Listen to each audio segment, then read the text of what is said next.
Шејх, која е причината поради која си толку привлечен кај луѓето? Тој одговорил со скромност.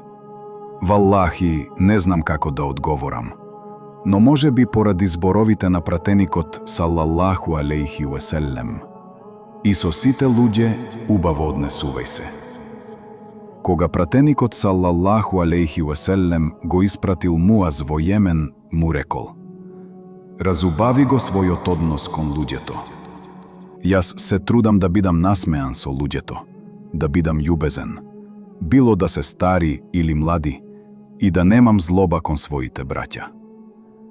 Понекогаш ќе слушнам дека некој кажал или напишал нешто против мене, но се трудам во моето срце да не остане омраза. Зошто? Бидејќи дуњалукот е краток, животот минува брзо, а чистото срце секогаш сијае посилно од омразата. Насмевката е садака, а љубезноста е светлина која го допира секое срце. Затоа, биди насмеан, биди благ и не дозволувај омразата да ти ја украде светлината во душата. Ако ти се допадна оваа порака, лајкни го видеото, сподели со другите и следи ме за повеќе инспиративни приказни и исламски поуки.